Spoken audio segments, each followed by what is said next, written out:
Miarabanao tompo klasy tompo vavy ary mankasitraka anao mampiatrano ny sampana fampahalalam-baovao amin'ity androany ity. Lafim-baovao isan-tarantsika izao vaovao izao ary napetraka androany ny fototra anorenana ny centrale hydroélectrique etsy Farantsana izay anampy amin'ny famatsiana herinaratra n'Antananarivo sy ny manodidina. Tonga nametraka izany fototra izany ny filoham-pirenena Hery Rajonalinampianina ka naneho ny heviny mahakasika an'ireo fototra vaovao izao. Ny antsindiny izay vaovao izay. 12 isanjato ny mponina no mahazo jiro eto Madagasikara. Mbola maro ireo sehatra azo trandrahana eto Madagasikara, indrindra eo amin'ireo angovo azo avoazina na ny énergie renouvelable anarena ny lesoka eo amin'ny sehatry ny angovo. Nototosaina androany maraina ny fametrahana ny fototra ho an'ny centrale hydroélectrique izay tokony hamatsy herinaratra hatramin'ny 12 mégawatt ho an'ny faritra Farantsana, Ampanitokana ary Ambohimasina eny amin'ny faritry Mahitsy, fa indrindra natao ifandray amin'ny famatsiana herinaratra eo amin'ny tambazotra ny Jirama izay miainga eo amin'ny renirano Kopa. Tokony hamatsy herinaratra 10 tapitrisa kilowattheure isan-taona ity centrale ity ary hanampy ny réseau interconnecté eto Antananarivo amin'ny famatsiana herinaratra ho an'Antananarivo. Loharano 500 isa no afaka hametrahana fotodrafitrasa hamatsiana herinaratra eto Madagasikara. Ny orinasa Idelec no anatatosa izao fotodrafitrasa izao. Naneho ny heviny mahakasika ny fametrahana fotodrafitrasa vaovao ny filoham-pirenena. Misy fanazavana tokony ananatsika ihany amin'ilay hoe vidina herinaratra amin'izao fotoana izao. Satria eto Madagasikara na dia betsaka raha ireo loharano azahoantsika herinaratra, na misy aran'ny-rivotra na misy ara-masoandro izay azahoantsika ihany koa herinaratra, dia mbola betsaka ny herinaratra izay alaina avy amin'ny milina mampiasa na gasoil io na fioul io. Zay mahatonga ny herinaratra eto amintsika lafo be amin'izao fotoana izao. Ka ilay vidin'ny herinaratra dia avo roa eny no ny varotana azy amin'izao fotoana izao eto Madagasikara. Ka zany no kendrentsika hoe rehefa apetrakatsika ny angovo azo avoazina tahaka izao dia tsy mampiasa tsontsika gasoil, tsy mampiasa tsontsika fioul izay viditsika any velany.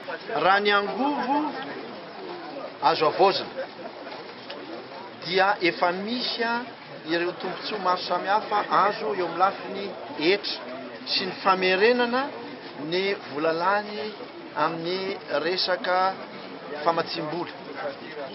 Zany dia efa ao anatin'ny lalàna izay misy eto amintsika, ao anatin'ny fiscalité izay misy ato amintsika, efa miatra zany azo ampiarina zany ary mbola tsaraina.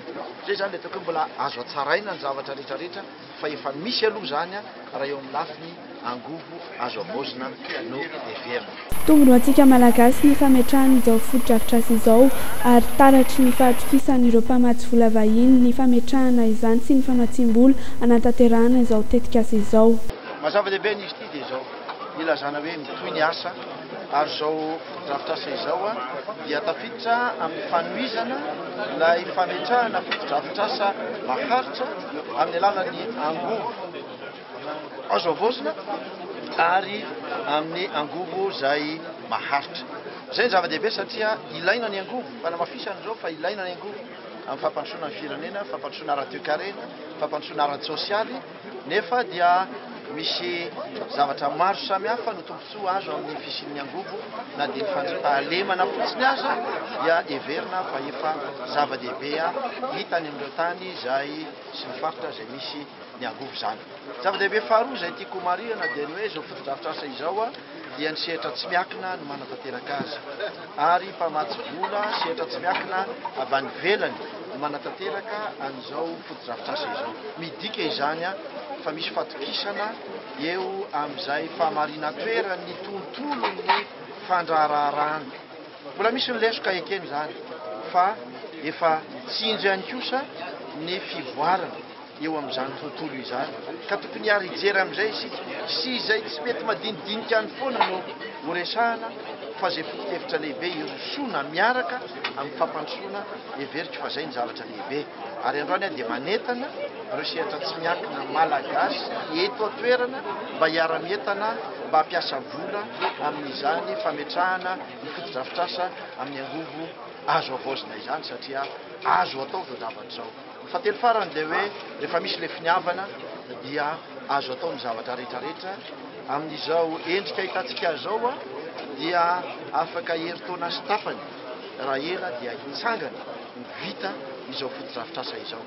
Ampivoarana ny faritra misy ity centrale hydroélectrique ity dia ho tsinjovina ny lafiny sosialy sy ny fanabeazana ary ny sehatry ny tontolo iainana izay etaetan'ny mponina eny amin'ny faritra.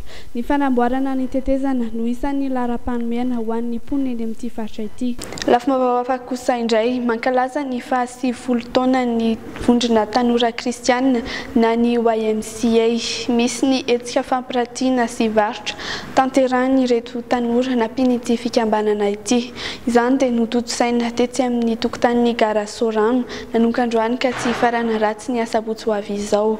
Efa hita manerana ny Madagasikara ny fikambanana amin'izao fotoana izao fa tsy eto andrenivohitra fotsiny ihany. Fanampanazavana. Sehatra maro no anampiany YMCA ireo tanora malagasy no amafisiny izany indrindra nandritra ny fankalazana ny 70 taona ny vondron'ny tanora kristiana YMCA eto Madagasikara izao. Tanora manarivony no ao anatin'ity vondrona ity amin'izao fotoana izao ary efa manerana ny Madagasikara no ahitana ireo ivitoerana. Ao anatin'izao fankalazana izao indrindra dia misy ny hetsika YFest izay iarahan'ny YMCA miasa miaraka amin'ny vondrona Europeana. Nanomboka androany dia misy ny fampiratiana sy varotra nokarakarain'ny YMCA anamariana izany 70 taonany izany. Ny sehatry ny asa tanana no tena nibahan-toerana tamin'ity hetsika ity fa ao ihany koa ireo varotra hani-masaka tsy dia fahita andavanandro loatra. Arak'izany indrindra dia trano efa misa 7 no hita etsy amin'ny tokotanin'ny gara Sorano ampahafantarina ireo vokatra avy amin'ireo tanora notohanan'ny YMCA ary ireo mpiara-mombona antoka toy ny fiarahamonim-pirenena ary ny fivondronana Antananarivo renivohitra. YMCA Madagascar Young Men's Christian Association ny fanalavana azy fikambanana tanora kristiana io arak'izany. Nefa kosa ny YMCA dia tsy manavaka finoana ary tsy manao politika fa amin'ny alalan'ny asa zany no anehoana izay maha-kristianina anay izay. Ny vinanay amin'ny 70 taona ho avy raha tena zoina dia mba nisian'ny fiovana mihitsy famezana sehatra misimisy kokoa ny tanora eto Madagasikara na amin'ny lafiny fiarika reny io na amin'ny lafiny fahasalamana na amin'ny sehatra mba hafandry zareo mandray anjara amin'ny fanapahan-kevitra politika eto amintsika eto. Zavatra ohatr'izany zany mbo vinanay amin'ny tanora amin'ny 70 taona manaraka. Mazana moa lazaina foana fa tanora ny mponina eto Madagasikara dia inonay ary antenainay fa raha mandroso ny tanora dia mandroso arak'izay koa ny firenena. Dia izay ny vinanay amin'ny 70 taona manaraka mba ho tanora matanjaka tsara sy mavita miatrika ary mitondra fiavaozana eto Madagasikara ny tanora eto amintsika. Tanora maro no efa nampiany YMCA isan'izany Mino izay nahazo fiofanana teo amin'ny sehatry ny asa tanana ka efa azo sokajiana ho mpamorona mihitsy izy amin'izao fotoana. Tsara ny manamarika fa tovovavy vao 70 taona monja Mino izao efa tafiditra ao amin'ny sehatry ny matianina izao. Izay zany nanao formation momba ny design atao amin'ny YMCA dia ity kiraro ity zany no natao dia ny inspiration niaingana tamin'izy ity zany dia resaka trano gasy dia ity point ity zany mampiseho an'ilay lavarangana amin'ilay trano malagasy reny. Dia izy ity zany natao ana vehivavy mianjaika. Zay zany ny tantara raketin'ity kiraro ity dia ny anaran'ity produit ity zany haingo. Ny azon'ny tanora sehatra bebe kokoa indrindra eo amin'ireo toerana ahafahana manapa-kevitra na ireo poste de décision eto anivon'ny firenena no isan'ny vinan'ny fikambanana ho an'ny 70 taona manaraka. Mbola olana hitan'ireo tompon'andraikitra mantsy ny tsy fananany fanjakana politika anomezana vahana ny tanora. Lafim-baovao hafatrany no entina aminao anatin'ity fampahalalam-baovao ity. Nanolotra moto Yamaha miisa 2 ho an'ny zandary ny fikambanana zanak'Ampelezana ny faritra Toliara na ny Fizato androany maraina tetsy amin'ny tobon'ny zandarmeria etsy Betongolo. Izany ho infloa dia ho mariky ny fankasitrahana ary ho famporisihan'ireo zandary ny hanao ny asa ny tany amin'ny faritra Atsimo ka nampanjaka ny fandriampahalemana. Efa miverina amin'ny laony tokoa amin'izao fotoana izao ny filaminana any amin'ny faritra Atsimo ny Madagasikara iny hoy ny filoha mpitarika ny fikambanana Marante Jean de Dieu. Ny arahan'olotra izany ihany koa ny mpikambana sasasasany tao anatin'ny fikambanana Fizato. Tsy hijanona amin'ny fanolorana ireto moto ireto fotsiny ihany hoy ny filoha ny hetsika karakarain'ny Fizato fa mbola hiopana amin'ny zavatra hafa ihany koa. Tsara ny manamarika raha ny fanazavana fa avy amin'ny fiara-miasa sy ny fankasitrahana avy amin'ny olon-tsotra no nahafanananao izao hetsika izao. Ny niseho androany moa zany dia nanome mari-pakasitrahana atao hoe Fizato ka dia nivory ny bureau-ny fikambanana dia nanome fanomezana kely dia kely dia ireo motocross anankiroa ireo marque Yamaha ho an'ny gendarmerie nationale mba famporisiana azy ireo sy fankasitrahana. Zay aloha mbola tsy afa-po e, tokony bebeny zao fa le izy moa zany tapitapoka dia verinay fa mbola hitohy zany anorinany ary mamporisiko izy ateo ary miangavy koa ny malagasy izay pretendrazana mba tsy ho fanakiana fotsiny re tompoko e fa mba jereo koa ny zavabita zay manamafy eto fa tsy ne mahavelively fa tena zavatra azo tsapaitanana.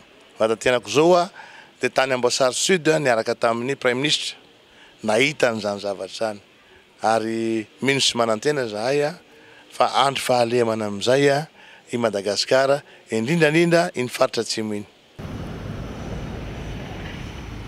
Pejy sosialy kosa no an'izantsika izao vaovao izao ao anatin'izao vanim-potoana filatsahany orana izao dia tsara ny misoroka ireo loza sy voina manambana eo amin'ny manodidina.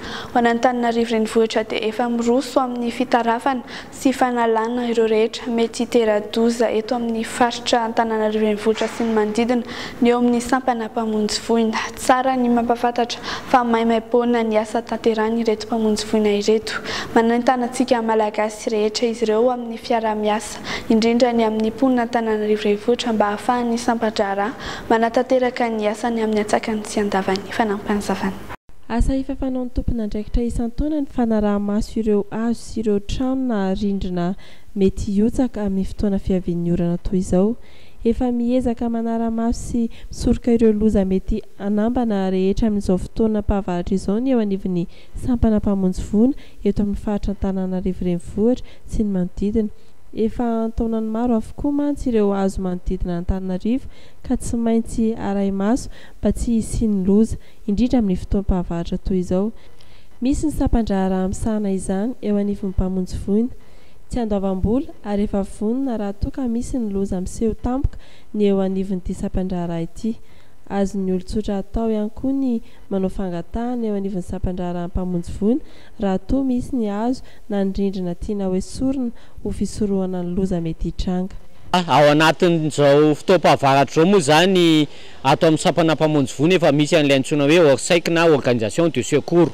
Ireo zany no mandray an-tanana amin'ny fitsirihana an'ireo hazo mitady enjera sy ny trano mitady mila harodana zany.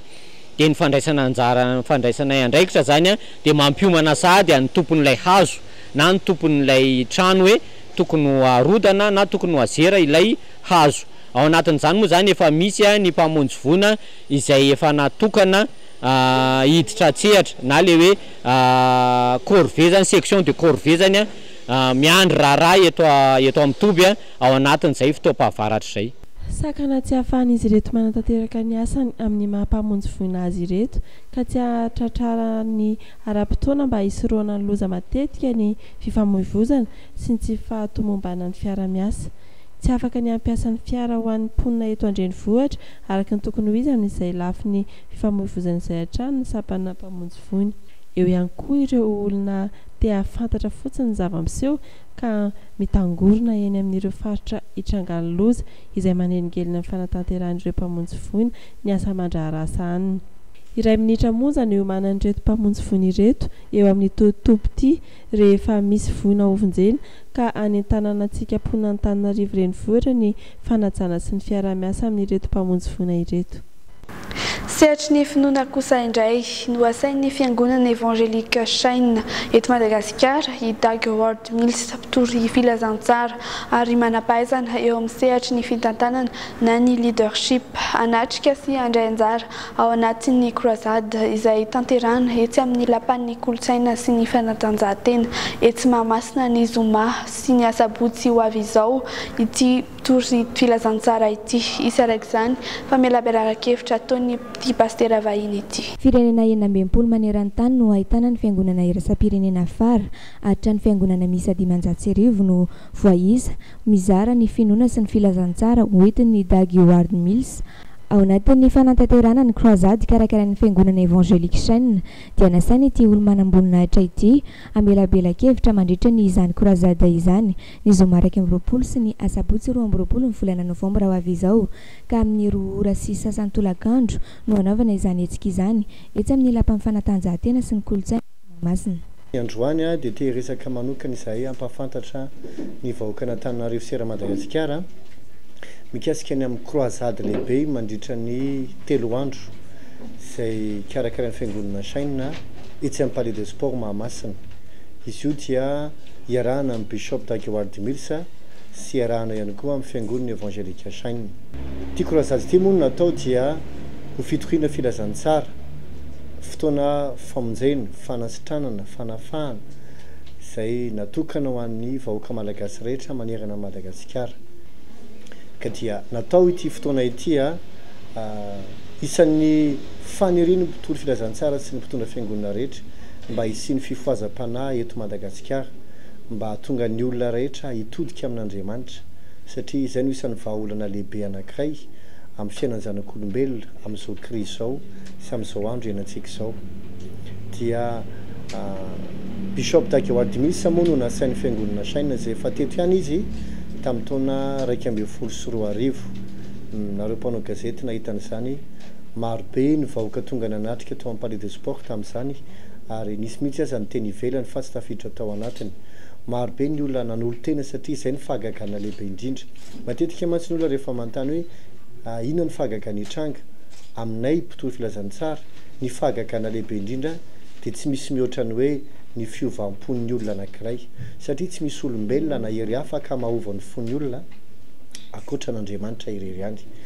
Bishop Dag Howard Mills no nasaina satria izy no isan'ny mpitory filazantsara lehibe izay tena ampiasain'Andriamanitra amin'izao vaninandro izao amin'izao fotoana izao izany indrindra manerana ny Afrika satria vahoaka manalinaliny maro mantapitrisany mihitsy aza indraindray no tonga manatrika ny croisade izay ataony manerana ny Afrika ary tena marobe dia marobe ny olona voavonjy sitrana afaka azo lazaina tena manana maha-izy azy ty mpanompon'Andriamanitra ity ka dia nanasa azy izahay ho eto Madagasikara miaraka koa amin'ny fiangonana evangelika Shaina ao anatin'ity croisade nationale ity etsy amin'ny Palais de Sport ny Zoma sabotsy ny alahady arivo. Zoma sabotsy sy alahady arivo Bishop Dag Howard Mills dia ny tenako niaraka ao anatin'izany amin'ny fiangonana evangelika Shaina moa zany mazava ho azy ny tiako tenenina amin'izay dia anasana antsika vahoaka n'Antananarivo rehetra. Ny fotoana dia manomboka amin'ny 2 ora sasany ary dia any amin'ny 9 ora sasany ihany vao tapitra fa rehefa mirava amin'ny hariva ilay Zoma sabotsy lahady dia isy bus hitatitra eran'Antananarivo ary ariary zato ihany ny frais-any. Tiako koa nefa manamarika fa izao fotoana izao dia natao sady fankalazana ny fahafolontaonan'ny fiangonana evangelika Shaina. Ny alahady indray dia miavaka, misy ny fotoam-bavaka alahady maraina amin'ny 7 ka hatramin'ny 9 dia amin'ny 9 ka hatramin'ny 12 ora. Io koa dia sady fitoriana filazantsara nefa evangelisation thématique moa ny filazana azy izany hoe misy lohahevitra mazava.